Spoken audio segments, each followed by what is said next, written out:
welcome back. All right, say no to drugs, right? We've all heard it 1,000 times. The saying's been drilled into our minds for most of our lives. Now, people are kind of going, well, if it's not actually drugs, but it's fake, maybe I can use it and get high anyway. But that's not good. Yeah, not good. Yeah, we have Dr. Ali Kazryan here with the Weekly Dose, and today we're talking about fake drugs, and specifically we're talking about fake weed, right? Yep. Yeah. So with this, I mean, what you said was say no to drugs. This really applies here regardless of people's thoughts on the marijuana controversy or lack thereof, depending on perspective. These are truly man-made synthetic drugs that try to mimic cannabinoids, and studies have shown they can be very, very potent, and you don't know what the other stuff is in there, and it's not regulated. So in 2016, there was a big outbreak they called the Zombieland outbreak in New York, in a neighborhood where a large number of people were just completely confused and had to stare on their face that seemed like zombies, so people labeled it that. They found that that active ingredient was 85 times as potent as THC, and some of these other synthetic factors, the active ingredient is actually the same as rat poison, which thins everything. And this particular one, bleeding was a big issue. So the factor that they were concerned about, the way rat poison worked, it blocks clotting, so people can potentially bleed. And here, 70 cases reported through this time, and 2 of these people actually died. So this is not safe. And the thing that makes it a little bit more difficult, they don't come up in standard drug screens and urine drug screens, so you need more sophisticated analysis. Yeah. That's actually really scary. So that's the concern here, that this can really, really be dangerous. And then the fact that you need a coordinated effort to diagnose what's going on, find the cause, and come up with a solution makes it even more dangerous and threatening for your life potential. I feel like the medical marijuana and sorts of marijuana are so much easier to get now, to find, to get a prescription for. So why would someone choose a synthetic over something that was medicinal? And that's a great question. 1 is access, and then 2 is cost.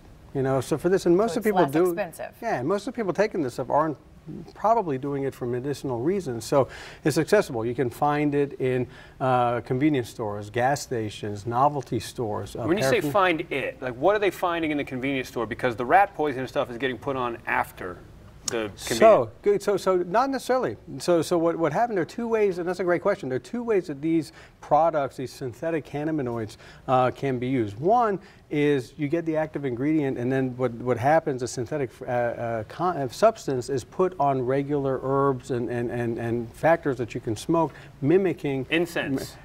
Dry incense stuff, they're sprinkling it on that, right? So the scary thing about this is, so the other way is vaping. They put it in vaping. So we've talked about the e-cigarette issues and the fact that that's opening a gateway to younger people getting access to smoking. Here is another form of smoking, and it can be very dangerous. But to your question, is what is it that you're actually getting? So the substances that people are getting, they're finding different ways of using it. They're cheap and inaccessible, but the factors that the federal government bans can be altered. So the people making these substances can change a molecule here and a substance here, so it's now not on that list.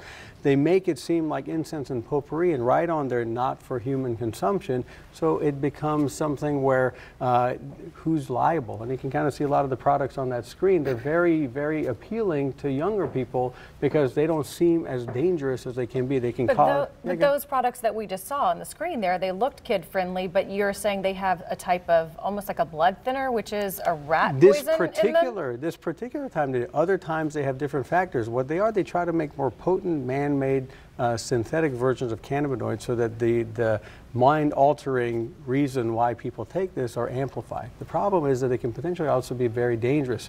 The cannabinoids and THC are a CNS depressant, meaning they depress your neurological system, including your mind. So it's a downer, quote unquote. Right. So people feel relaxed in that, but it can increase your heart rate. It can affect confusion, agitation.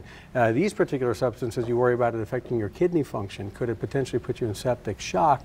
And unfortunately, people can die from this. Yeah, and that's the thing is, again, the intent of those items that you're buying at a convenience store was not for human consumption, like they said, and how is it getting mixed up? And the people who sell that, what do they have to pull that off the shelves now, or what do parents out there do? Just not let their kids buy incense because they may be smoking them? But this is different than incense. I mean, to say that these are put out there for that particular use is probably a little bit of a far-right sin. No one goes into a convenience store or a gas station or a novelty or paraphernalia shop to get incense.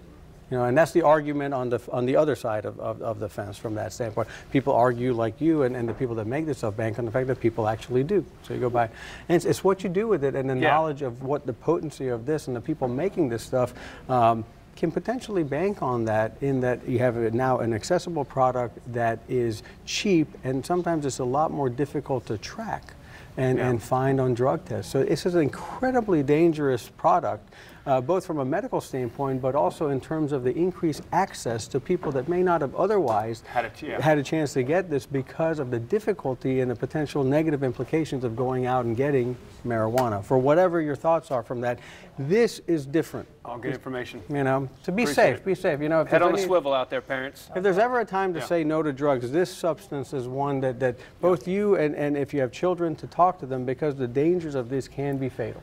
All right, for more information on Dr. K, you can head to Dr. K's website, which is KazRyanUrology.com, or you can listen to him live and call into his radio show, The Conversation. It's on WOKV, and it airs every Saturday starting at 5 p.m.